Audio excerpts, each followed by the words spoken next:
Bienvenue dans cette série de programmes ayant pour thème le défi de la croix.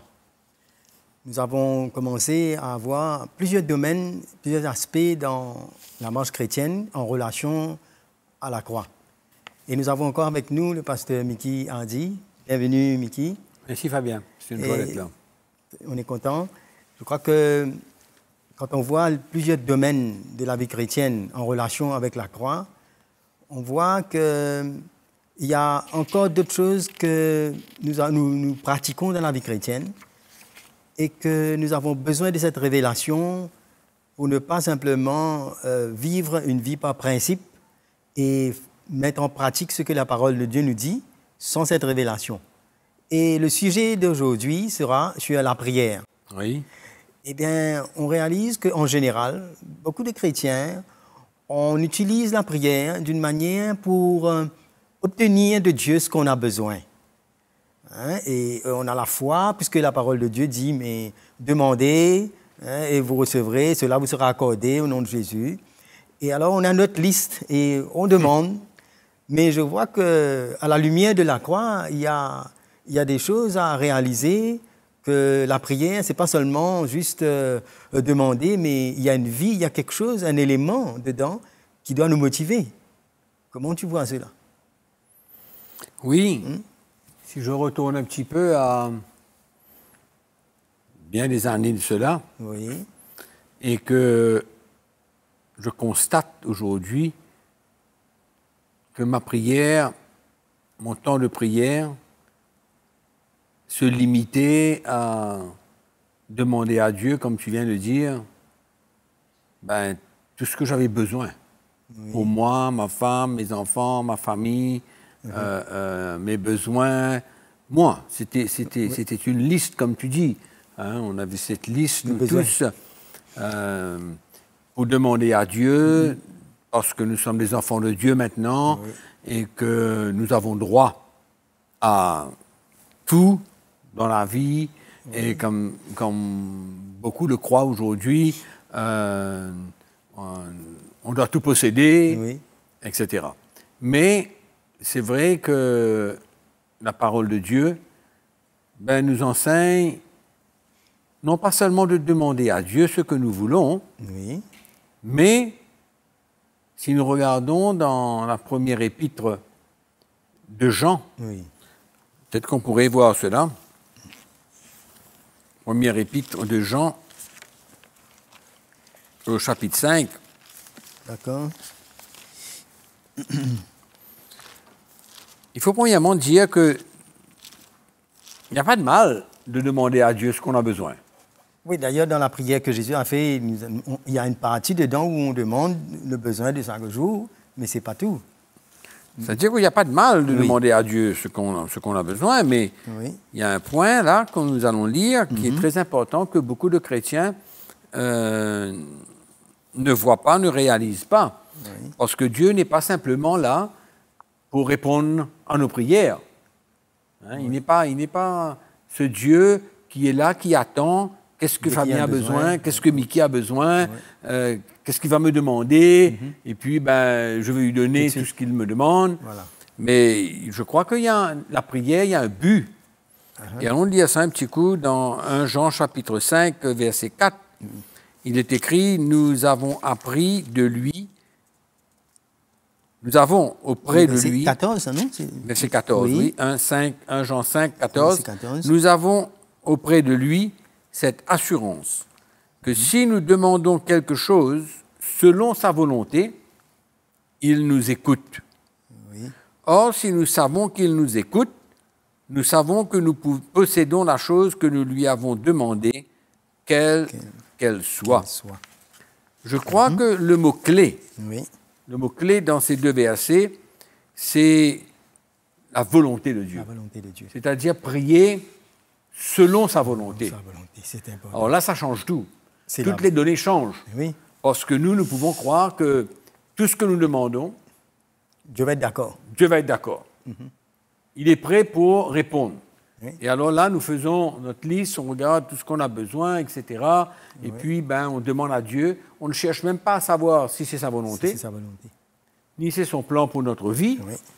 parce que Dieu a un plan précis, un plan spécifique Oui. pour Fabien, pour Mickey, Oui. comme pour tous ses enfants. Ce n'est pas une histoire où tout le monde a droit à tout, Oui.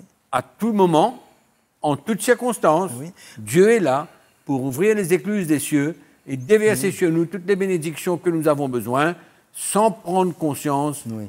sans essayer de savoir si c'est sa volonté ou bien c'est pas sa volonté. Il se peut qu'on soit engagé dans nos émotions, dans notre égoïsme, dans notre chair aussi. Exactement. Ce que nous voyons dans le naturel, sans l'œuvre de Dieu, sans une maturité. Ouais, et c'est comme un enfant. C'est un petit peu ça ce qui se passe. Oui. Parce que beaucoup de chrétiens aujourd'hui, ils passent leur temps à demander à Dieu ce qu'ils ont besoin, et sans réaliser que la prière, c'est non seulement une relation avec Dieu, Oui. mais c'est une occasion pour Dieu de nous éprouver aussi, Oui. de voir si vraiment nous sommes prêts à recevoir Oui. ce que lui, il veut, Exactement. ce que lui, il a planifié pour toi et moi. Oui, oui. Pas ce que simplement nous voulons. Alors ça, c'est dangereux. Ah oui, parce que là, sans la maturité, sans comprendre la volonté de Dieu, on peut même exiger que Dieu nous donne des choses qui peuvent être un piège pour nous aussi. Mais bien sûr, il y a beaucoup de pièges. Oui. Il y a beaucoup de pièges que beaucoup de chrétiens entrent parce qu'ils ne peuvent pas discerner quelle est la volonté de Dieu. Quand il y a une porte qui s'ouvre, par exemple, ils cherchent un travail, il y a les chrétiens qui cherchent du travail, et moi je crois que Dieu a un plan. Exactement. Il y a sa volonté qu'il veut. Il y a quelque chose à dire dans notre Il veut vie. nous montrer. Oui, oui. Parce que nous sommes ses enfants, il veut notre bien, il Oui. veut nous bénir par les choses qu'il croit sont bons pour nous. Oui. Et c'est pourquoi nous avons besoin de chercher la volonté de Dieu et ne pas entrer dans n'importe quoi. Mais il y a beaucoup de chrétiens aujourd'hui qui tombent dans le piège. Oui. D'avoir cette attitude que tout ce que nous demandons, Dieu va donner. C'est vrai que Dieu va donner, mais ce que nous demandons, je crois que ça doit être, comme tu dis, en ligne avec ce que Dieu veut. Exactement. C'est ça qui et doit donc les primer. chrétiens sont piégés parce qu'il y a une porte qui s'ouvre. Voilà. Et ils rentrent dans un travail, un travail, et ce travail peut être un piège pour eux. Oui, dans beaucoup de domaines. Mais c'est ça que nous avons besoin de réaliser, que Dieu a un plan, il veut nous donner ce que lui, il considère bon pour nous, et que nous ne sommes pas appelés à manipuler la main de Dieu, à mettre Dieu dans tout ce qu'on veut. Non. C'est nous qui avons besoin de connaître sa volonté. Exactement. Pour que lui, il puisse maintenant nous conduire, nous diriger à faire ce qu'il veut et ce qu'il a mis à part et planifié pour notre vie. Oui. Alors, on peut dire que la prière, ce n'est pas seulement nos besoins quotidiens, mais il y a aussi ce côté de croissance spirituelle, ce côté où le Seigneur cherche notre propre vie. Bien sûr. En ligne. Bien sûr. C'est là où il faut faire la différence, je pense, Fabien. Oui. C'est que Dieu est intéressé à construire une église, son église. C'est-à-dire la vie des chrétiens. Oui. C'est spirituel, c'est pas matériel. La vie spirituelle d'un homme, d'un chrétien, c'est ça qui est la chose la plus importante pour Dieu. Oui. C'est ce que Jésus dit d'ailleurs, à quoi sert-il à un homme de gagner le monde entier s'il perd son âme? Exactement. Donc l'essentiel, c'est les choses de l'esprit, les choses que Dieu a pour nous. Et il faut comprendre que Dieu veut construire notre vie et que nos prières doivent être en alignement avec son plan. Oui. Quand je regarde dans l'Ancien Testament, et je regarde des hommes de Dieu, ces grands patriarches, qui ont servi Dieu, qui ont donné leur vie pour Dieu, nous voyons que c'était des hommes qui étaient utilisés par Dieu pour construire son plan. Son plan. Donc il y avait la volonté de Dieu dans la vie de ces hommes et ils acceptaient de faire ce que Dieu leur demandait parce qu'ils avaient compris que Dieu voulait les utiliser pour construire un plan spirituel. Amen. Il y avait une vision derrière tout ça. C'est pourquoi, quand nous regardons notre vie, nous avons besoin de chercher ce que Dieu veut pour moi, pour que je puisse œuvrer avec lui dans la construction spirituelle de l'Église. D'accord. Ça, c'est le point capital que les chrétiens ont besoin de comprendre. D'accord. Nous avons besoin de saisir le plan de Dieu et chercher à obtenir dans notre vie ce qui va nous aider à construire avec Jésus son Église. Et n'est pas seulement chercher à avoir ce qui est mon confort, pour mon intérêt, pour mon bien-être, parce que Dieu peut vouloir me faire traverser par des moments difficiles pour me construire, afin que je puisse faire ce qu'il me demande.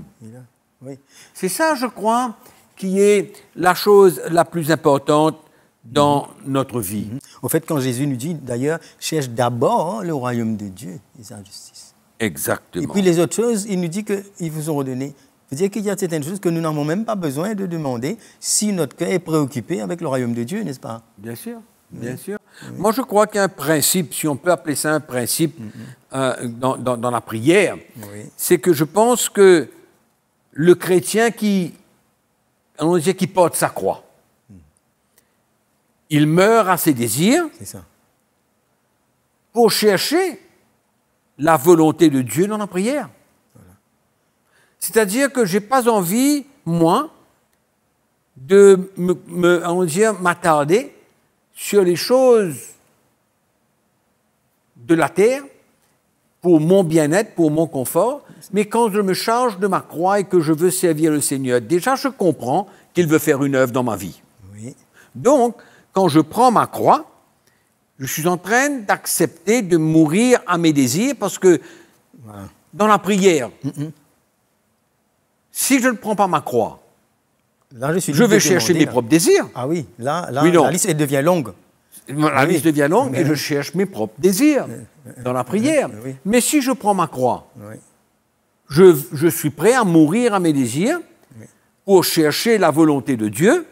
Et c'est ça que je vais demander à Dieu. Exactement. C'est pour pouvoir construire avec lui son royaume. Oui. D'ailleurs, Jésus dit, mais si vous demeurez en moi, alors vous allez demander, et cela vous sera accordé. Demeurer en moi veut dire dans sa volonté, s'identifier. Exactement. Donc c'est ça, je crois, qui est la chose principale que le chrétien doit comprendre. C'est comme ça que la prière est directement reliée à notre identification à Christ. Souvent, quand on parle de la prière, on ne réalise pas que c'est en relation directe avec la croix. Parce que la prière, pour moi, peut être un moyen, comme on a dit tout à l'heure, d'avoir des choses qui m'intéressent. Pas qui sont pour construire le royaume de Dieu, mais qui m'intéressent. Et souvent, je veux avoir des choses pour construire le royaume de Dieu. Je veux avoir des choses pour moi, pour construire le royaume de Dieu, et il est possible que Dieu n'est pas intéressé à me donner ce que je suis en train d'essayer de lui demander pour construire le royaume de Dieu. Comme quoi, on peut se décevoir et se tromper nous-mêmes. C'est pourquoi c'est important, avant même de prier, de comprendre la volonté de Dieu. C'est ça que l'apôtre Jean nous dit. Il dit, nous avons auprès de lui cette assurance que si nous demandons quelque chose selon sa volonté, qu'est-ce que cela veut dire? Que déjà nous connaissons sa volonté, et puis nous nous adressons à Dieu dans la prière, et à ce moment-là, nous pouvons nous attendre, parce que nous avons l'assurance que c'est son plan, et qu'il nous accordera ce que nous lui demandons.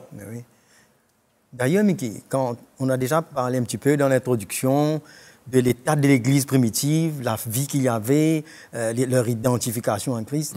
Et quand on voit la prière de Paul, même pour l'Église, ils ont des exemples, on voit qu'il y a un fondement, il y a une motivation, là. Même les prières que Paul fait pour l'Église. Même.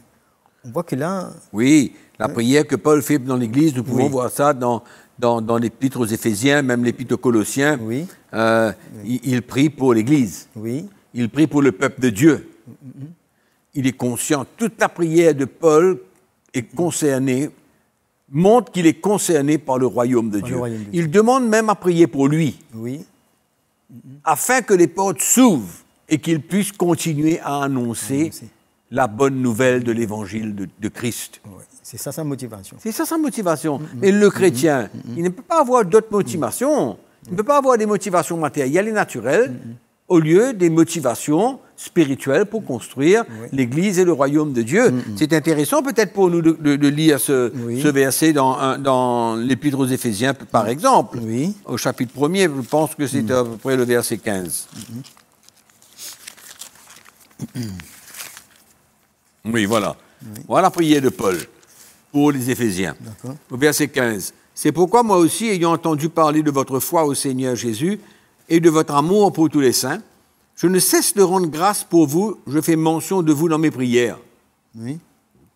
Afin que le Dieu de notre Seigneur Jésus-Christ, le Père de gloire, vous donne un esprit de sagesse et de révélation dans sa connaissance, qu'il illumine les yeux de votre cœur pour que vous sachiez quelle est l'espérance qui s'attache à son appel, quelle est la richesse de la gloire de son héritage qu'il réserve aux saints, et quelle est envers nous qui croyons infinie grandeur de sa puissance, se manifestant avec efficacité par la vertu de sa force.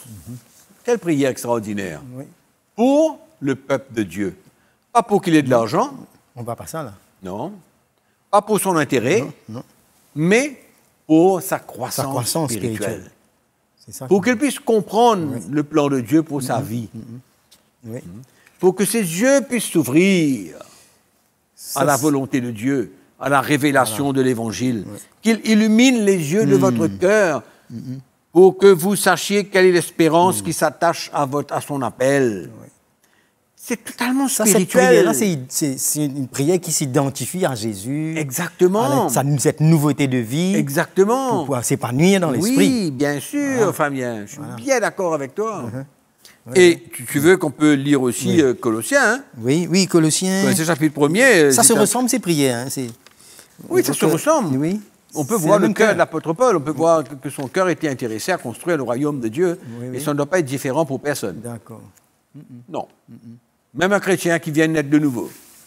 Ça ne part pas dans toutes sortes de directions. Mais oui, et aujourd'hui, qu'est-ce qui se passe? Les chrétiens prient pour toutes sortes de choses. Ils mettent leur foi en action, ils prient pour avoir davantage, pour des besoins personnels.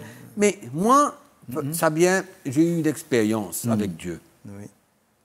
Tu sais, quand je suis retourné à Maurice pour construire, pour aider dans l'église, tu te souviendras probablement. Je me souviens très bien. Et Audrey et moi, nous avions à cœur, bien sûr, d'avoir une maison. Parce que nous louons une maison. Nous avons dit au Seigneur qu'avant que nous possédions une maison, que nous aurions aimé que l'église puisse avoir son lieu de rencontre.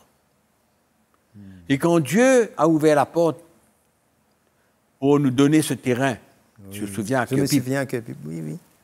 Et que nous avons construit l'église à Kyopi par la grâce de Dieu. Les portes se sont ouvertes d'une manière extraordinaire. Et c'est ensuite que, miraculeusement, Dieu nous a bénis pour une maison. Ce terrain pour construire, c'est vrai. On n'a jamais demandé. Comme quoi, que Dieu connaît d'avance ce que nous avons besoin. Amen. Et quand nous cherchons l'intérêt du royaume de Dieu, comme tu as dit tout à l'heure dans Matthieu chapitre 6, verset 33, on cherche d'abord le royaume de Dieu, toutes les choses nous seront données en plus. Aujourd'hui, c'est une course dans la vie des chrétiens pour prier, pour ceci, cela, l'autre.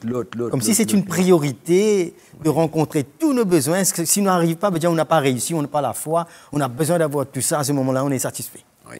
Et par contre, Paul prie dans le chapitre 1er de l'Épître Colossiens, au verset 9, il dit « C'est pour cela que nous aussi, depuis le jour où nous avons été informés, nous ne cessons de prier Dieu pour vous. Nous demandons que vous soyez remplis de la connaissance de sa volonté. » Encore une fois, on voit là. Centré sur Jésus, sur la volonté de Dieu. Voilà, sa volonté.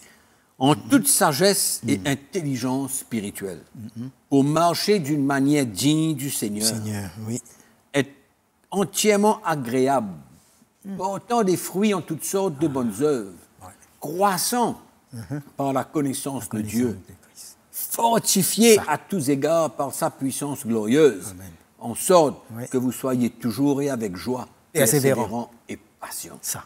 Quelle prière Ça. qui n'a rien à voir avec l'homme naturel. Alors là, Une prière complètement identifiant sa Ça. vie et la vie des chrétiens oui. à Jésus-Christ. ça rejoint sa décision pour laquelle il a donné sa vie à Jésus, Bien sûr. pour laquelle il s'est baptisé en Christ, et c'est quelqu'un qui marche dans une maturité, qui a une vision, qui attend le retour du Seigneur, qui n'a pas d'autre priorité dans sa vie que le royaume de Dieu. Le Ça, c'est royaume une de prière Dieu. qui nourrit cette vie. Et c'est ça Voilà. qui doit être l'élément capital Ah ouais. de notre prière. Tu vois? On prie pour l'Église, on prie pour la maturité des chrétiens, on prie pour connaître, on prie pour le plan de Dieu, qu'est-ce que Dieu veut faire. Alléluia. En sachant ce que Dieu veut faire, est-ce que notre prière n'est pas une garantie? Oui, C'est ça qui dit, nous avons l'assurance oui, oui. Oui, oui, parce que là, on est sûr que si qu'on nous est dans- demandons quelque chose selon sa volonté, il nous Oui, oui. accordera. Oui, oui, Donc, C'est notre pourquoi perdre préoccupation. notre temps c'est ça. dans la prière à chercher des choses que Dieu ne nous a jamais conduits Oui. à prier? C'est ça. On perd notre temps. On se fatigue tout. On perd notre temps, on Oui, se oui, fatigue, oui, oui, oui. on fait des choses qui ne sont pas nécessaires. Et parce C'est que pourquoi là, quand on prie, quand Dieu nous dit, ben, écoutez, il va se passer quelque chose dans l'Église, je vais faire quelque chose de nouveau, même s'il ne nous dit pas exactement ce qu'il va faire, là nous avons un intérêt pour prier pour cette chose nouvelle que Dieu veut emmener. oui, Et là, notre prière n'est pas en vain. c'est ça. C'est une prière basée sur la volonté de Dieu. C'est pas égoïste. C'est pas Exact. une petite prière à beau marché qui est très limitée, mais c'est une prière qui nous emmène. Il y a un prix comme quelque part où il y a une identification et on met à nous-mêmes à ce qu'on veut. Exactement. Oui, Tu oui. sais, dans la prière, Fabien, c'est une occasion pour nous de grandir. Oui. Tu vois? Parce que quand on prie, ce n'est pas toujours que Dieu répond tout de suite. Mais entre-temps, on peut être dans le doute, on peut avoir des réactions en nous. La chair, il essaie elle essaie de se manifester. Oui, là. on peut avoir des mauvaises réactions, on peut avoir une manifestation de doute, d'impatience. Mais ce sont des moments importants où Dieu veut travailler en nous, Oui. faire son œuvre en nous. Ça qui nous emmènera à grandir. Oui. Hein? Parce Et- que Oui, souvent, oui, on est, allons dire, une prière simple. Hein? oui. OK. Nous savons que Dieu va pourvoir à nos besoins. Il nous l'a dit, c'est comme ça. Et quand nous sommes dans le manquement, et que Dieu nous dit qu'il va pourvoir à nos besoins, et qu'on prie, Oui. mais il n'y a rien. Il n'y a rien. Oui, alors qu'est-ce qu'on fait là? On a une famille, Oui. on a des enfants à nourrir. Oui. Hein? Quelle Qu'est-ce réaction? qu'on fait? Où est notre foi? Où est notre assurance? Quelle dans le réaction Seigneur? qu'on peut avoir? Voilà. C'est pourquoi dans ces moments-là qui peuvent être pénibles, Dieu travaille. c'est ça, non seulement Dieu travaille, c'est certain, mais c'est ça notre identification avec Jésus. On s'abandonne dans sa main. Ça peut faire mal, Oui, ça peut être des moments difficiles de notre vie, oui, avec une responsabilité, par exemple, de nourrir nos enfants. oui. Des choses légitimes? Exact. Oui. Et ça coûte. Mais oui, Il y a un prix à payer exactement. Tu pour sais- ne pas Oui, s'éloigner, n'allez pas Exactement. courir oui. dans toutes sortes de choses. Ce que tu me dis là, ça me rappelle un petit peu l'apôtre Paul a prié 3 fois pour que cette écharde soit enlevée de sa chair. Mais après, le Seigneur lui a dit, ma grâce te suffit. Pourtant, il a prié, c'était un homme de foi, mais il a compris quelque chose de plus grand, que la grâce de Dieu s'accomplit même dans sa faiblesse, dans cette Oui, situation. exactement. Parce que Dieu était plus intéressé pour que l'orgueil n'envahisse pas sa vie, mais qu'il puisse servir le Seigneur avec cette marque de la croix de Christ en lui. Exactement. Moi, je crois que les chrétiens ont besoin d'expérimenter ce genre de choses D'accepter ça. dans la prière. Oui. Ils ont besoin d'accepter ça, d'accepter que la prière, ce n'est pas simplement, ben voilà, Seigneur, c'est ta volonté, Oui. ben je te prie. je crie à toi, voilà, quelle est ta volonté, ben, merci. Oui. Et puis, Oui. ils croient qu'ils vont avoir ça tout de suite. Oui. Et puis On n'a pas ça tout de suite, ça. cette attitude-là nous emmène à nous sortir de nous-mêmes et à chercher, à prier pour les autres, à chercher le plan de Dieu pour les autres. C'est comme Donc ça. finalement, moi je crois que la prière, si on regarde bien, c'est vrai que c'est un moyen pour que Dieu s'occupe de nous. Oui. Tout à fait. Mais moi je pense aussi que c'est un moyen que Dieu utilise pour construire notre vie spirituelle. Parce que dans la prière, il y a un temps d'attente où Dieu est à l'œuvre en nous. C'est vrai. Oui. Moi, je me souviens dans beaucoup de situations dans le passé, j'ai vécu des moments de manquement, des moments difficiles et durs, des moments d'épreuve, de souffrance, mais on ne relâche pas. Et on voit la main de Dieu se manifester à un moment donné dans notre vie. C'est ça. Et c'est ça qui est glorieux. Oui. C'est Cette pourquoi la patience, prière, là. on ne peut pas regarder la prière simplement comme un rite, comme une tradition, comme quelque chose qu'on doit faire tous les jours, sans comprendre que la prière doit être faite dans la volonté de Dieu et que dans la prière, Dieu est à l'œuvre en nous pour construire notre vie et c'est ça qui fait partie de notre identification avec Christ. Et donc, le point final de tout cela, c'est la vie de Jésus. Amen. La vie de Jésus qui se manifeste en nous, que nous recevons. Parce que quand on est prêt à prendre sa croix et suivre Jésus, c'est certain que ça change notre prière. C'est sa vie que nous allons manifester en nous. Amen. C'est pourquoi la prière est un moyen est totalement relié à la croix de Jésus. Amen. Merci Mickey. Je crois que là, avec cette maturité, cette révélation, notre prière change. Et ça glorifie le Seigneur. Amen. Voilà, on a tellement à dire, mais le temps passe et on va se revoir encore pour voir d'autres aspects de la croix dans la vie des chrétiens. Merci.